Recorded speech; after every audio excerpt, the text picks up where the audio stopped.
दरभंगा जिलाधिकारी doctor Tyagarajan SM ने Darbhanga medical college hospital में बन रहे नए सर्जिकल भवन एवं सुपर स्पेशलिस्ट भवन में चल रहे कार्यों का औचक निरीक्षण किया। वहां पाई गई कमियों को तुरंत दूर करने हेतु पर्याप्त मात्रा में निर्माण सामग्री यथा ईंट, सीमेंट, बालू, गिट्टी एवं पर्याप्त संख्या में मजदूर उपलब्ध करने को कहा गया। उन्होंने बन रहे नए सर्जिकल भवन एवं सुपर स्पेशलिस्ट भवन के कार्यों में तेजी लाने के भी निर्देश दिए। उन्होंने संवेदक को सख्त हिदायत दी कि निर्माणाधीन सर्जरी भवन के लिए निर्माण कार्य पूर्ण होने की निर्धारित तिथि जून 2022 तक एवं सुपर स्पेशलिस्ट हॉस्पिटल का निर्माण कार्य 2 महीने के अंदर हाल में पूर्ण होने चाहिए। तत्पश्चात जिलाधिकारी द्वारा डीएमसीएच के कोरोना वार्ड का भी निरीक्षण किया गया। उन्होंने वहां मौजूद पदाधिकारी, कर्मियों एवं सुरक्षा गार्ड को कई निर्देश दिए। देखिए, एक तो सर्जरी भवन का काम तेजी लाने के लिए हम लोगों ने निर्देश दिया है और सुपर स्पेशलिटी जो हॉस्पिटल है वहाँ पर भी जल्दी चालू करने के लिए हमने निर्देश दिया है। और हमारे जो यहाँ पर सिक्योरिटी का जो मजिस्ट्रेट और पुलिस जो हैं, अटेंडेंट अंदर कभी चले जाने का सूचना मिली है, उसको भी बिल्कुल रोकने का और क्योंकि सख्त मना है, इसको भी इंश्योर करने के लिए सभी लोगों को निर्देश दिया।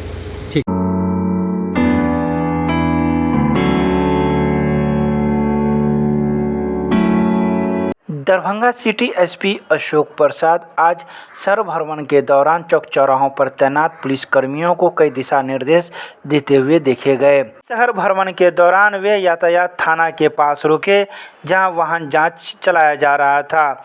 वाहन जांच के क्रम में ऐसे वाहनों को भी पकड़ा गया जो बेवजह सड़क पर निकले हुए थे और घूम रहे थे। वहीं सिटी एसपी अशोक प्रसाद ने कहा कि शहर के मुख्य चौक चौराहों पर पुलिस बल तैनात है और लॉकडाउन के नियमों का कड़ाई से पालन करवाया जा रहा है और वैसे वाहनों को भी पकड़ा जा रहा है जो बिना कारण सड़क पर घूम रहे हैं। खासकर वैसे वाहनों को छोड़ा भी जा रहा है जिस पर कोई मरीज हो और वह डॉक्टर का पुर्जा दिखा रहे हों। चेकिंग तो लॉकडाउन को हम लोग इन्फोर्स करवा रहे हैं और जो सरकार के गाइडलाइंस हैं कि आवश्यक सेवा छोड़कर जो फालतू के लोग मटरगश्ती कर रहे हैं या बेवजह निकले हुए हैं उनके साथ सख्ती से कार्रवाई करनी है, फाइन करना है और एफआईआर करके कार्रवाई करनी है। तो प्रत्येक दिन कई मामले ऐसे आ रहे हैं संज्ञान में, लोग मोटरसाइकिल पकड़े जा रहे हैं, 4 व्हीलर पकड़े जा रहे हैं और सभी को कार्रवाई भी की जा रही है और एफआईआर भी की जा रही है। सर, ऑटो पर मरीज भी जा रहे हैं तो उसको भी फाइन कर दिया जा रहा है। नहीं, ऐसे मामले कुछ संज्ञान में जरूर आ रहे हैं, तो हम लोगों ने निर्देश दिया है जो भी हमारे पुलिस पदाधिकारी जगह जगह हैं कि जिनको डॉक्टर के यहाँ या मरीज को लेके जा रहे हैं वो किसी साधन से जा सकते हैं, उनको इस पर कार्रवाई नहीं करनी। कहीं पे किसी गलतफहमी की वजह से लोगों ने कर दिया होगा, लेकिन हम लोग इसको मैसेज को सबको बता रहे हैं।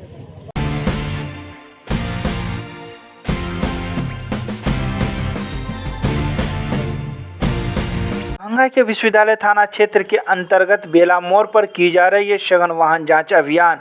यह सघन जांच वाहन अभियान प्रशिक्षु डीएसपी के द्वारा किया जा रहा है। इसके साथ विश्वविद्यालय थाना की पुलिस भी मौजूद रहती है। ऐसे वाहन चालकों को प्रशिक्षु डीएसपी के द्वारा सघन जांच किया जा रहा है जो मरीजों का बहाना बनाकर यात्रियों को यहां से वहां तक पहुंचाते हैं। उनकी सघन जांच की जाती है और कागजात पूरे देखे जाते हैं, तभी जाकर ऐसे वाहनों को छोड़ा जाता है और जो कागजात पूरे रूप से नहीं दिखाते हैं उन पर जुर्माना भी वसूला जाता है। वहीं पुलिस 4 पहिया वाहनों के साथ साथ 2 पहिया वाहनों की भी सघन जाँच कर रही है और बिना काम के निकले ऐसे 2 पहिया वाहनों से भी जुर्माना वसूल रही है। इसमें तो सामाजिक जागरूकता की कमी है, यही बोलेंगे, लेकिन फिर भी पहले के कंपैरिजन में देख रहे हैं धीरे धीरे लोग जो है काफ़ी जागरूक हो रहे हैं और लोग जो है प्रॉपर मास्क का भी यूज़ कर रहे हैं। और मैं देख रहा हूँ कि 90% जो आवश्यक काम से निकले हैं वही लोग आते हैं, 10% इधर उधर। 4 चक्का में कुछ ऐसी, हाँ, 4 चक्का में भी ऐसा देखने में आ रहा है कि कुछ लोग जो है गाइडलाइंस में जो है कि 4 आदमी ही रहने चाहिए, 50% स्ट्रेंथ के साथ ही गाड़ी को चलाना है, उसको लोग वायलेट कर रहे हैं। तो उनको भी हम लोग रोक करके बोलते हैं। जो जेन्युइन केस है जिसमें बहुत ज़्यादा पेशेंट वगैरह है उसको हम लोग छोड़ दे रहे हैं। बाकी जो अनावश्यक रूप से जा रहे हैं उनको फाइन भी किया जा रहा है।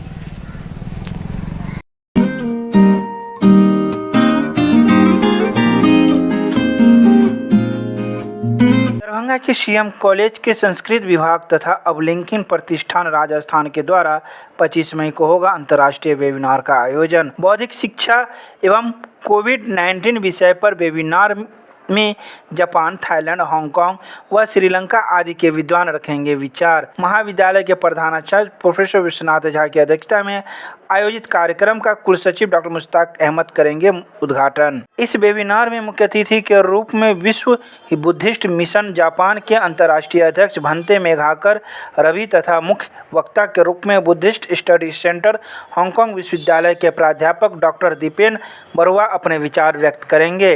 वहीं सम्मानित अतिथि के रूप में विश्वविद्यालय संस्कृत विभाग अध्यक्ष प्रोफेसर जीवानंद तथा भरतपुर नगर निगम राजस्थान के महापौर अभिजीत कुमार वेबिनार में जुड़ेंगे।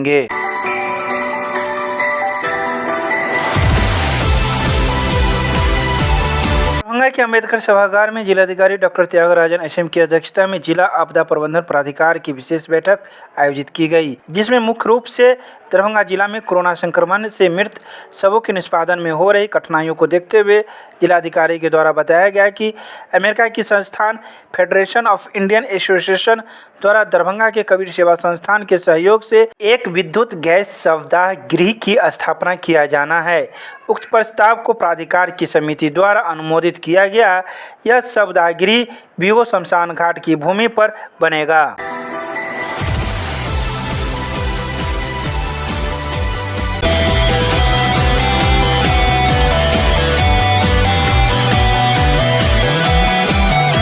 दरभंगा के ब्लड बैंक में पकड़ा गया खून का सौदागर, लोगों ने की धुनाई। 13,000 रुपया में 1 यूनिट ब्लड देने का किया था सौदा। ब्लड बैंक में खुली पोल, धुनाई के बाद लोगों ने कराई उठक बैठक, किया पुलिस के हवाले। दरभंगा के डीएमसीएच अस्पताल के ब्लड बैंक में एक खून का सौदागर को लोगों ने पकड़ा और जमकर धुनाई कर दी। जब उसने अपना जुर्म कबूल किया तो कान पकड़कर उठक बैठक भी कराया। जीवन में दोबारा ऐसी गलती नहीं करने की शर्त पर उसे पुलिस के हवाले कर दिया। खून की दलाली में पकड़ा गया युवक की पहचान शिव कुमार कामत के रूप में की गई है, जो एक स्वास्थ्य संस्था से जुड़ा हुआ है और उसमें काम करता है। बताया जाता है कि एक मरीज को तत्काल बी पॉजिटिव खून के 1 यूनिट की जरूरत थी। ऐसे में परिजन से किसी की मदद से शिव कुमार से संपर्क किया। शिव कुमार ने भी 13,000 रुपये में खून की व्यवस्था कर देने की बात कही। सौदा तय होते ही शिव कुमार दरभंगा डीएमसीएच अस्पताल के ब्लड बैंक पहुंचा। इससे पहले कि वह ब्लड पैसे लेकर जरूरतमंद परिवार को देता, तभी एक समाजसेवी ब्लड बैंक रक्तदान करने पहुंचे थे। कुछ लोगों की नज़र शिव कुमार पर पड़ गई। शक होने पर उससे लोगों ने पूछताछ शुरू की। धीरे धीरे पूरी बात सामने आने लगी। शिव कुमार ने पहले तो लोगों को गुमराह करने की पूरी कोशिश की, लेकिन जब मार पड़ी तो अपना गुनाह कबूल किया और कान पकड़कर उठक बैठक करवाई गई। उसके बाद पुलिस के हवाले कर दिया गया। ब्लड बैंक में रक्तदान करने के लिए पहुंचे। उसी समय जब रक्तदान हमारे साथ और भी रक्तवीर थे, वो रक्तदान करने के लिए आए थे। उसी दरमियान एक मरीज के परिजन बी नेगेटिव की आवश्यकता थी और वो बहुत ही हताश निराश थे। तो जब उनके निराशा का कारण पूछा तो पता चला इन्हें बी नेगेटिव रक्त चाहिए, जो कि दरभंगा ब्लड बैंक में उपलब्ध था और वो आसानी से खुद का रक्तदान या अपने परिवार के लोगों से रक्तदान करवा के ले सकते थे। जब उनसे पूछा गया, उनसे जानने की कोशिश की, तो पता चला कि एक शिव कुमार कामत नाम के आदमी जो उनसे पैसे की बात की थी और 13,000 में रक्त मुहैया करने की बात कही। और जब उस आदमी की खोज की गई तो वो दरभंगा ब्लड बैंक में ही पाया गया। और जब उसे अस्पताल प्रशासन के द्वारा और लोगों के द्वारा, वहाँ के जो लोग थे उस समय, जब उसे पूछताछ किया गया, दबाव बनाया गया, तब उन्होंने उस मरीज का सैंपल और रिक्वायरमेंट पेपर उसके पास, वो खुद के पास रखा हुआ था। और बहुत दबाव प्रशासन के द्वारा, दबाव बनाने के बाद, लोगों के द्वारा दबाव, उसने इस बात को स्वीकार किया कि वह पैसे लेकर रक्त मुहैया करवाने का काम करता आया है। और जब उसका परिचय जानने की कोशिश किया गया तो पहले तो वो बताया कि दरभंगा ब्लड बैंक में ही वो कार्यरत है, लेकिन जब उसके आईडी को खंगाला गया तब वो भगवती स्वास्थ्य सेवा सदन जो झंझारपुर का है, वो उस आईडी के नाम से निकला। वो उस जगह पे कार्यरत है और उसके काम में देखा गया तो वो 24 घंटा लिखा हुआ था, वो 24 और फील्ड वर्क लिखा हुआ था। मतलब इसका काम यही था कि जितने भी बड़े बड़े अस्पताल हैं वहां से जाकर खरीद फरोख्त का काम करना है। और इस कोरोना जैसी महामारी के दौरान भी अगर लोग आगे आ रहे हैं और तब उन्हें इस तरह की घटना देखने को मिलेगी, लोग ऐसे ही परेशान हैं और रक्त के पैसे से रक्त खरीदा जाएगा, तो ये मानवता को शर्मसार करती है। तो बस एक ही गुजारिश है कि प्रशासन इस पर कड़ी ठोस कदम उठाए और ऐसे घिनौने लोगों पर कार्रवाई करे।